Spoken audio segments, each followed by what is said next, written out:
Hello friends, तो आपका फिर से स्वागत है हमारे चैनल सक्सेस रीडिफाइंड पर। तो चैनल का नाम याद रखिएगा, सक्सेस रीडिफाइंड। तो अभी तक हमने जो है लाइट और प्रकाश के बारे में कल पढ़ा, कैसे प्रकाश एक कण की तरह व्यवहार करता है, एक तरंग की तरह व्यवहार करता है। तो नया जो थ्योरी है जो आइंस्टाइन ने दिया है उसके अनुसार प्रकाश क्या है, एक क्वांटम टाइप का है, क्वांटाइज्ड होकर के काम करता है और यह फोटोन से बना हुआ है। मतलब फिर से कण ही बता दिया गया। तो कण का सिद्धांत जो है सबसे पहले दिया था न्यूटन ने, ठीक है। उसके बाद हाइजेंस ने दिया तरंग का सिद्धांत और बाद में फोटोन सिद्धांत जो है दिया है आइंस्टीन ने, ठीक है। तो इसको आपको जो है ध्यान में रखना है। इसी बीच में प्लैंक ने सबसे पहले क्वांटम थ्योरी दिया था, लेकिन वो उसको डिस्क्राइब नहीं कर पाए थे, तो इसको डिस्क्राइब सबसे पहले आइंस्टीन ने किया था और उन्हें बताया था उन्होंने कि प्रकाश छोटे छोटे कणों से बना हुआ है और इसको बोलते हैं हम लोग फोटोन, ठीक है। इसके अलावा हमने पढ़ा था कि प्रकाश परावर्तन कैसे करता है, रिफ्लेक्शन।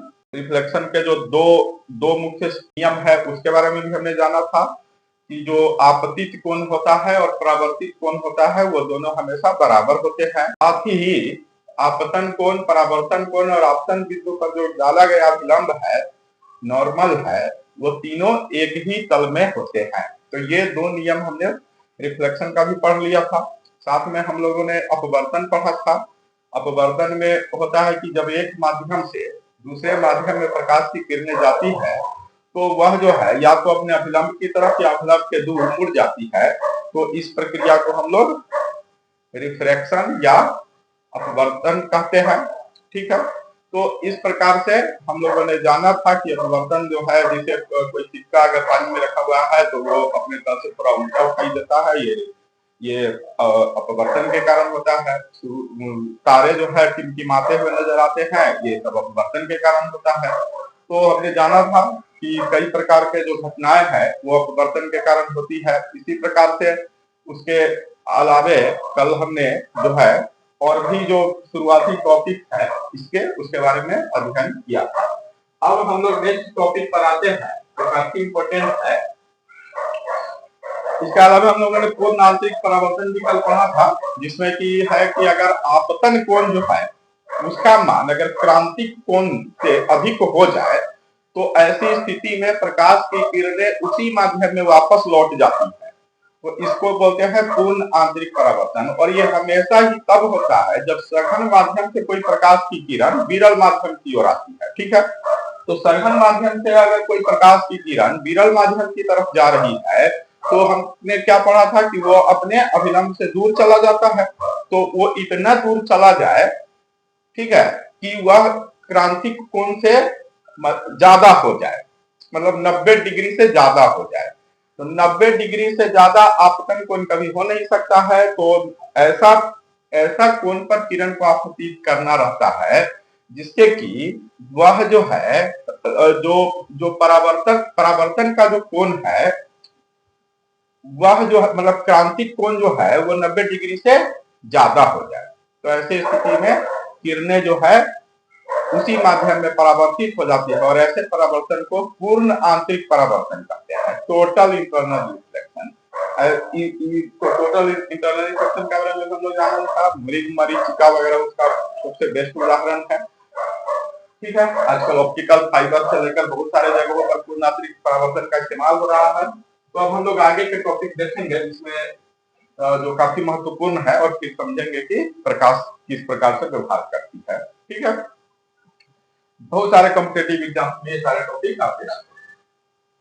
तो इसमें सबसे पहला है वर्ण विक्षेपण। अगर कोई प्रिज्म से कोई प्रकाश का किरण अगर इस पर हम लोग अध्यारोपित करते हैं तो क्या होता है, क्या होगा ना, प्रिज्म से गुजरने के बाद वह किरणें जो है 7 भागों में बढ़ जाती है।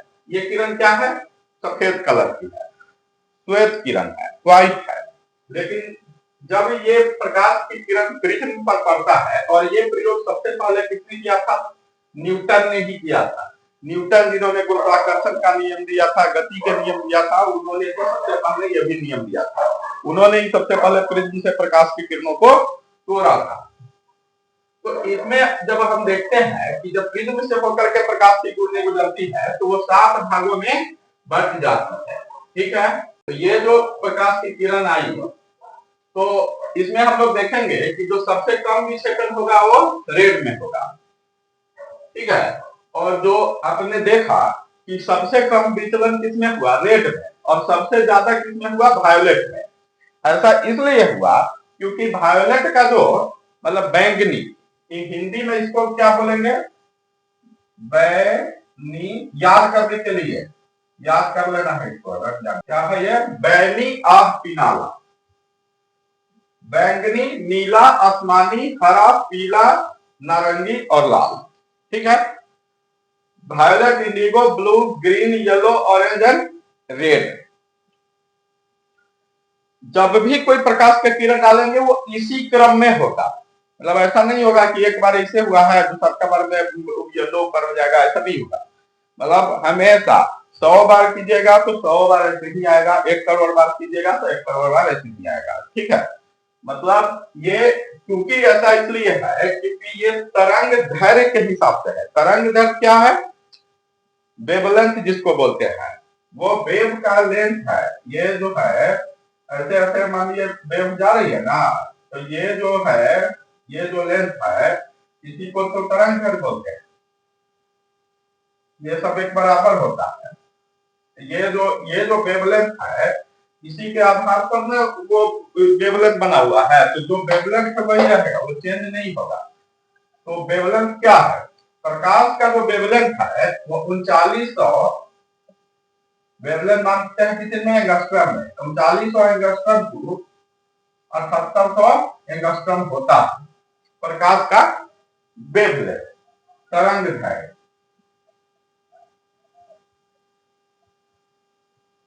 तरंग दैर्घ्य कितना, 3900 से 7800। अब आप समझ गए होंगे, समझ में आ रहा होगा।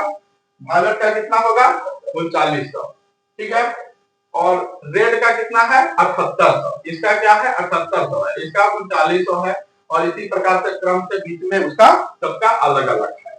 ठीक है, आपको अनुमान से भी पता चल जाएगा, इसका 7000 के करीब होगा। ऐसे करके ये 700 में धीरे धीरे बढ़ता जाता है, नीचे से ऊपर में जाएंगे तो तरंग दैर्घ्य बढ़ता जाएगा। इसका मतलब है कि रेड जो किरण है उसका स्पीड ज्यादा होगा, वायलेट का सबसे कम होगा। तो इसी के कारण जो है शाम के समय सूर्य की किरणें क्या दिखाई देती है, रेड दिखाई देती है, क्योंकि रेड का जो है प्रकीर्णन नहीं हो पाता, मतलब उसका स्कैटरिंग कम होता है। वायलेट का देखे स्कैटरिंग कम हुआ ना, ये लगभग सीधा ही रह गया, प्रकाश का जो किरण आया ये लगभग सीधा ही रह गया रेड के समय, बाकी धीरे धीरे धीरे धीरे विक्षेपित हो गया। ठीक है, तो ये इस प्रकार से जो ये व्यवहार दिखाता है इसी को बोलते हैं डिस्पर्सन ऑफ लाइट। ठीक है, तो रेड रेड रेड में जो है खतरा उतरा का सिग्नल रेड रखा जाता है इसी के लिए, क्योंकि बहुत डिस्पर्स कम होता है। तो आगे जब प्रकीर्णन पढ़ेंगे तो उसमें भी यही चीज करेंगे, इसी के कारण वो होता है। ठीक है, तो ये सब टॉपिक एक्चुअली एक दूसरे से रिलेटेड ही रहता है, इसी के कारण कंफ्यूजन लोगों में बढ़ जाता है कि ये किस कारण हो रहा है, ये किस कारण हो रहा है। ठीक है, तो आपको एकदम क्लियर कर लेना कि रेड का तरंग दैर्घ्य सबसे ज्यादा है तो वायलेट का सबसे कम है, और तरंग दैर्घ्य का उल्टा होता है आवृत्ति, फ्रीक्वेंसी। तो फ्रीक्वेंसी सबसे ज्यादा हो जाएगा वायलेट का और रेड का हो जाएगा सबसे कम। समझ गए, तो कभी कभी फ्रीक्वेंसी पूछ करके आपको उल्टा कर देता है, तो फ्रीक्वेंसी में क्या करना है, उल्टा कर देना है, और तरंग दैर्घ्य में जो है रेड में सबसे ज्यादा होगा और इसी क्रम में होगा घटते हुए। ठीक है, तो आपको ये बात बिल्कुल समझ जाना है और इसको याद कर लेना है। हिंदी में बैंगनी या पिनाला, बैंगनी, नीला, आसमानी, हरा, पीला, नारंगी, लाल। अब इसमें देखिएगा हरा बीच में है, ग्रीन बीच में है, तो ये भी क्वेश्चन बहुत बार पूछता है कि अगर हम प्रकाश की किरणों को प्रिज्म से गुजारेंगे तो सबसे बीच में कौन सा कलर होगा। ठीक है, तो ये ग्रीन हो जाएगा। अब इसी से रिलेटेड है प्राथमिक रंग। आप देखिएगा ये जो तीनों रंग है ना वो ब्लू टाइप का है, और ये जो तीनों रंग है वो रेड टाइप का है। तो तीन ही जो है एक्चुअली प्राथमिक रंग है। प्राथमिक रंग जो है ना, प्राइमरी कलर जिसको बोलते हैं,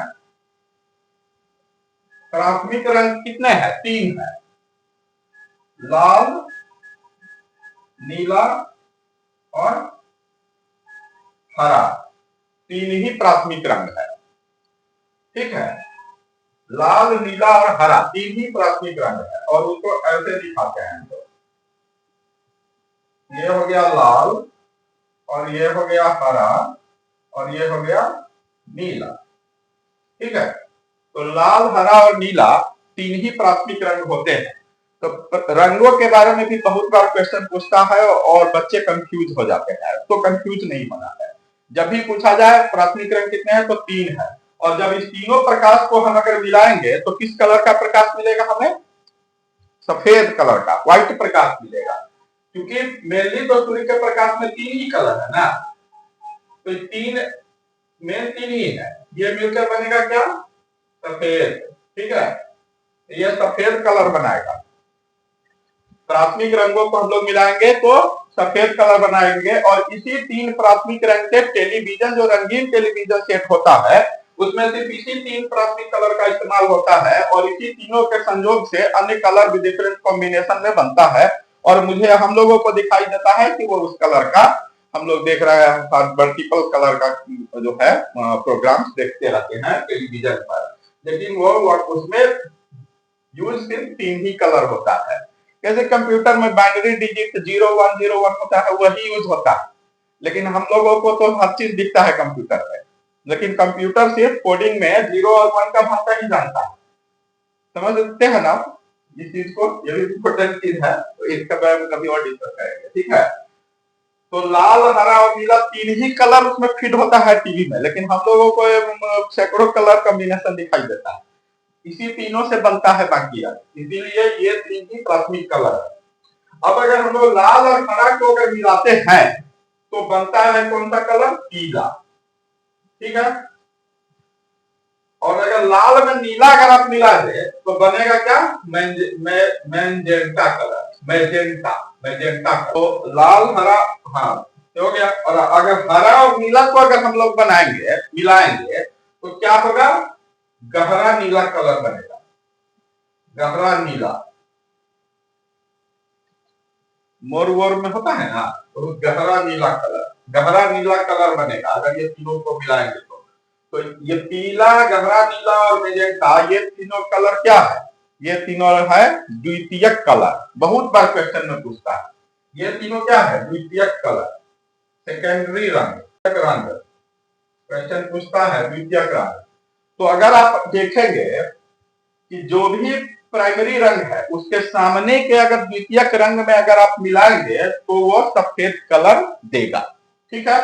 जैसे लाल में अभी हमने बताया कि हरा और नीला तीनों मिलाते हैं 3 रंग के प्रकाश को तो सफेद प्रकाश मिलता है। तो अब हरा और नीला मिला के हम लोग को गहरा नीला मिला है, तो अगर हम लाल में गहरा नीला प्रकाश मिला देती था तो क्या मिलेगा? सफेद प्रकाश। तो क्वेश्चन आता है कि अगर एक द्वितीय कलर में एक प्राइमरी कलर मिलाकर क्या सफेद रंग प्राप्त किया, या कौन सा कलर मिलेगा? तो जब भी मिलेगा सफेद कलर मिलेगा, ठीक है। तो अगर हम लोग मिलाए, नीला में अगर पीला मिला दें तो क्या मिलेगा? सफेद कलर। हरा में मैजेंटा मिला देंगे तो क्या मिलेगा? सफेद कलर। तो इसको याद रखना है हमेशा, ठीक है, बहुत इंपॉर्टेंट है। अलावा कलर में आपको ये देखना है कि कोई चीज हरा है तो हरा ही क्यों दिखता है, काला है तो काला ही क्यों दिखता है, सफेद है तो सफेद ही क्यों दिखता है, आखिर क्या कारण है? तो ये तो साफ रंग से बना हुआ है ना प्रकाश, तो हम लोग को कोई पर्टिकुलर चीज पर्टिकुलर कलर का ही क्यों दिखता है? इसके पीछे कारण ये है कि जब हम किसी, जैसे ये कोई वस्तु है, ठीक है, और ये हमारा आंख है, ये हमारा आंख है, तो अगर हम एक सूर्य का प्रकाश अगर यहां से अगर आता है इस वस्तु पर तो वो परावर्तन होगा, ठीक है। ये आपतन हुआ, ये परावर्तन हुआ, ठीक है। अगर बीच में अगर अभिलंब है तो ये दोनों कोण तो बराबर ही होगा, ठीक है। तो अगर अगर ऑब्जेक्ट जो है, अब ये ऑब्जेक्ट जो है क्या करेगा कि सातों रंग को जो है यहाँ यहाँ सातों रंग आएगा, ठीक है, सातों रंग आएगा, लेकिन ऑब्जेक्ट क्या करेगा? ये 3 चीजें करेगा। या तो वो सारा ही रंग को, सारा कलर को अपने पास ही अवशोषित कर लेगा। ठीक है, तो ऐसी स्थिति में हमको क्या दिखेगा? ये वस्तु काला। ठीक है, क्या दिखेगा? काला दिखेगा। अगर इसमें एक भी कलर नहीं पकड़ा, सारा ही वापस भेज दिया, सफेद आया सफेद भेज दिया, तो ये हम लोगों को क्या दिखेगा? सफेद दिखेगा। ठीक है, ये हमको क्या दिखेगा? आंख में सफेद दिखेगा अगर इसने सारा कलर वापस कर दिया तो। और अगर ये लाल कलर हम भेजेगा, बाकी कलर को ये अवशोषित कर लिया और सिर्फ लाल कलर इधर भेजेगा तो सिर्फ लाल दिखेगा हमको। अगर वो हरा भेजेगा तो हरा दिखेगा।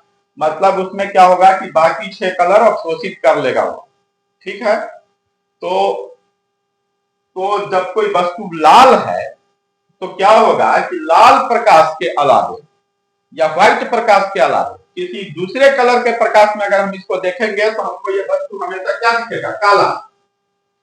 ये भी बहुत बार क्वेश्चन में पूछा जाता है कि कोई भी अगर वस्तु अगर उस कलर के अलावे किसी अन्य कलर में अगर आप उसको देखते हैं, व्हाइट और उस कलर को छोड़ के, तो हमेशा वो काला ही दिखेगा। जैसे अगर कोई हरा रंग का वस्तु है और उसको हम लोग लाल से देखेंगे तो क्या दिखेगा? ये काला दिखेगा। समझे? तो इसको भी ध्यान में रखना। अब जो हम बताए हैं उसको पेंट में नहीं यूज करना है। पेंट दूसरे कॉम्बिनेशन में काम करता है। यह प्रकाश के बारे में बात हो रहा था। पेंट में चूंकि बहुत सारा अशुद्धियां पाई जाती है, इसलिए उसमें अगर आप सोचिएगा कि हम लाल और हरा को मिला दे और पीला कलर मिल जाएगा तो मिलेगा नहीं। मतलब मिलेगा लेकिन एकदम उसी टाइप का पीला नहीं मिलेगा जैसा आप चाह रहे थे। तो पेंट के दुकान में पेंट ही अपना देखकर ही खरीद लीजिए। ठीक है, तो ये स्थिति है। अब हम लोग इसमें आगे देखते हैं। कलर आपको समझ में आ गया होगा, बहुत इजी है। देखिए, साइंस क्या है? कॉन्सेप्ट का चीज है। एक बार अगर कॉन्सेप्ट अगर आप समझ गए हैं तो कहीं कोई दिक्कत नहीं आने वाला है। ठीक है, तो आगे हम लोग इसको देखते हैं। इंद्रधनुष।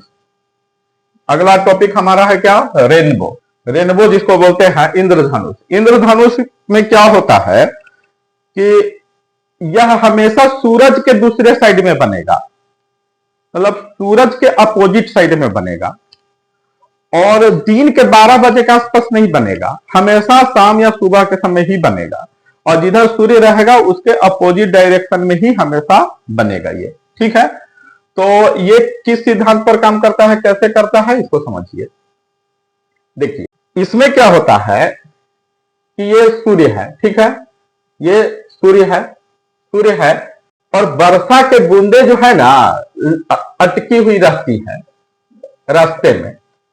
वर्षा के बूंदे जो है वो सस्पेंशन की तरह जब लटका रहता है, जैसे बारिश जब खत्म होता है ना या रिमझिम हल्का सा है, उसी समय में हमेशा रेनबो दिखेगा। ठीक है, क्योंकि कुछ सस्पेंशन के तौर पर धूल कणों के साथ ये बारिश की बूंदे अटकी हुई रहती है और ये बूंदे जो है ना एक प्रिज्म की तरह काम करता है और प्रकाश को, जैसा कि हमने बताया था, 7 कलर में विक्षेपित कर देता है। ठीक है, इसको क्या करता है? 7 कलर में विक्षेपित कर देता है। मतलब इसमें डिस्पर्सन हो जाता है, वर्ण विक्षेपण हो जाता है। तो इंद्रधनुष अगर पूछेगा कि इंद्रधनुष क्या हो जाता है, क्या है, तो ये एक वर्ण विक्षेपण है प्रकाश का। अब ये क्यों होता है? तो क्यों होता है? तो इसमें परावर्तन भी होता है, परावर्तन भी होता है, अपवर्तन भी होता है और पूर्ण आंतरिक परावर्तन भी होता है।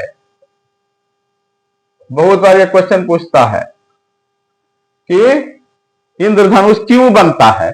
इंद्रधनुष बनता है परावर्तन, अपवर्तन और पूर्ण आंतरिक परावर्तन के कारण। समझे? तो इसमें तीनों ही चीज होता है। परावर्तित भी होता है किरण, अपवर्तित भी होता है और पूर्ण आंतरिक परावर्तन भी होता है, क्योंकि क्रांतिक कोण का मान अधिक हो जाता है। ठीक है, जब 2 बार पूर्ण आंतरिक परावर्तन हो जाएगा तो द्वितीयक रेनबो बनेगा। रेनबो 2 होता है, एक प्राथमिक रेनबो। अब प्राथमिक रेनबो और द्वितीयक रेनबो क्या है? ठीक है।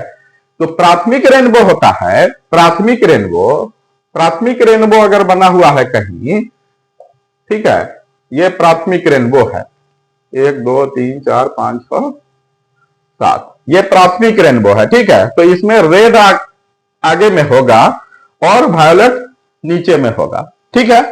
मतलब बैंगनी नीचे होगा और लाल ऊपर में होगा प्राथमिक रेनबो में।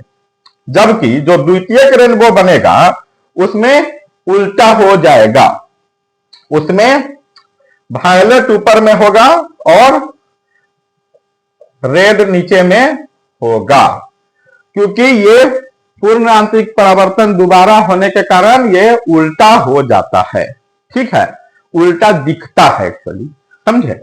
तो ये आप समझ गए। जब परावर्तन, अपवर्तन और पूर्ण आंतरिक का परावर्तन तीनों होता है और वर्षा के बिंदुओं के बीच से जब सूर्य की प्रकाश की किरणें गुजरती है तो फिर दूसरे तरफ जो है, सूर्य के दूसरे तरफ क्या बनता है, रेनबो बनता है, इंद्रधनुष बनता है। इसमें 7 कलर होता है।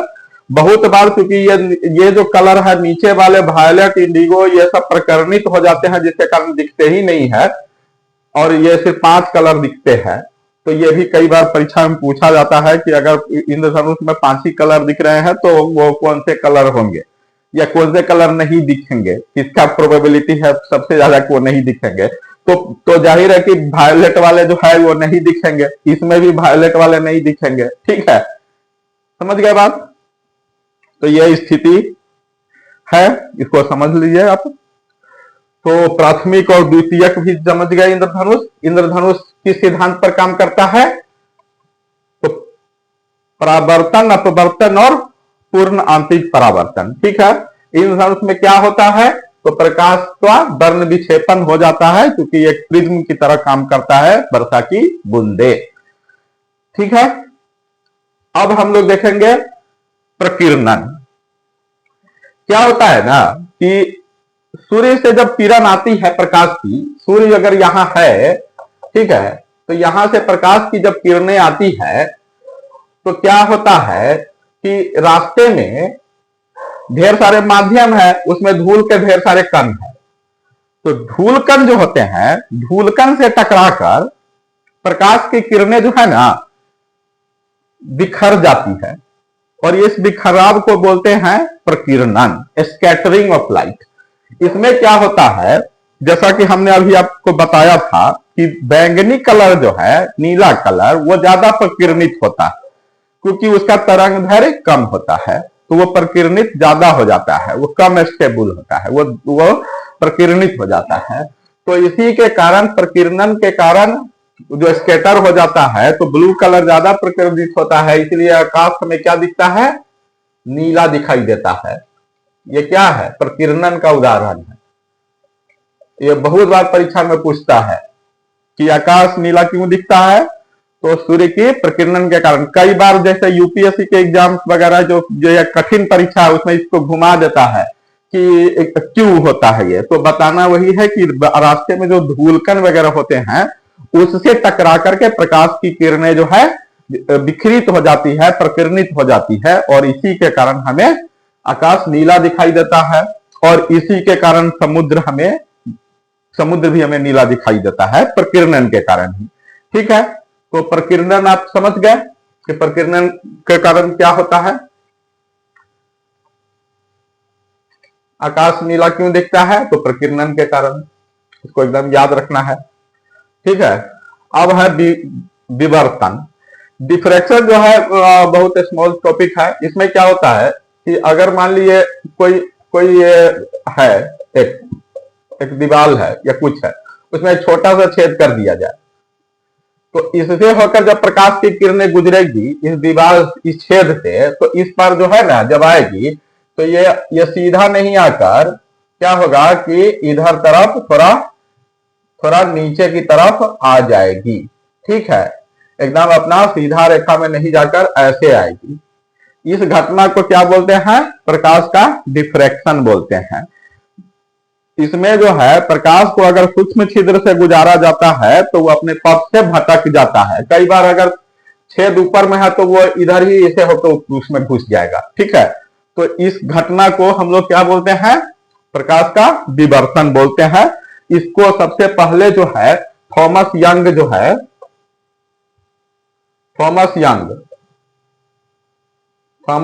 जो है हिंदी में लिख देते हैं, थॉमस यंग 1802 में थॉमस यंग ने यह प्रयोग किया था और उसी ने जो है ये इंटरफेरेंस भी दिखाया था और डिफ्रैक्शन भी दिखाया था। ठीक है, और यह साबित किया था कि प्रकाश जो है एक तरंग की तरह काम करता है। जैसे तरंग का सिद्धांत तो हाइजन ने दे दिया था 1688 में ही, और उसी के आसपास में न्यूटन ने भी दिया था कि ये प्रकाश क्या है? एक कण है, पार्टिकल है, और उसने कहा था कि पार्टिकल है, उसका नाम क्या है? कॉर्पस्कल। और उसने कॉर्पस्कुलर थ्योरी दिया था न्यूटन ने, कॉर्पस्कुलर थ्योरी। ठीक है, भी परीक्षा में पूछता है कि कॉर्पस्कल क्या है। कॉर्पस्कल जो है ना, न्यूटन ने नाम दिया था, जो कण प्रकाश के अंदर पाए जाते हैं उसको न्यूटन ने क्या कहा था? कॉर्पस्कल से बना हुआ है कण, और उसने दिया था कॉर्पस्कुलर थ्योरी। हाइजन ने कहा कि नहीं, प्रकाश कणों से नहीं बना है, ये तो तरंग है, और फिर तरंग थ्योरी उसने दिया हाइजन ने। ठीक है, और उसके करीब 150 साल तक 150 साल तक जो है वैज्ञानिक इसी उधेड़बुन में लगे रहे कि प्रकाश कण है या पार्टिकल है। तो अंत में थॉमस यंग ने अपने प्रयोग द्वारा इसने 2 शीट रखा और उससे प्रकाश के किरण पतली शीट से होकर गुजारा, तो उस पार में उसने देखा कि तरंग की तरह प्रकाश व्यवहार हो रहा है। तो इससे साबित हुआ कि प्रकाश एक तरंग है। ठीक है, अब तरंग है यह साबित हो गया, और इसी ने बताया, इसी प्रयोग में इसने यह भी कहा कि जब 2-3 प्रकाश की किरणें एक साथ जाती है तो कई बार दोनों एक दूसरे के ऊपर आ जाती है, कई बार एक दूसरे के क्या होता है? ऐसे ऐसे चल रहा है, तो कई बार दूसरा भी ऐसे ऐसे चल रहा है, कई बार यह एक किरण कोई ऐसे चलने लगता है, मतलब उल्टा तरफ से। ठीक है, तो ऐसे में यहां पर क्या होता है? यहां पर 2 किरणें काफी दूर हो गया, तो इसको विनाशी व्यतिकरण कहते हैं, विनाशी व्यतिकरण। ठीक है, और जब 2 किरणें एक साथ रहती है, ये वाला पार्ट ऐसा होगा, तो उसको कहेंगे संपोषी व्यतिकरण। ठीक है, संपोषी व्यतिकरण।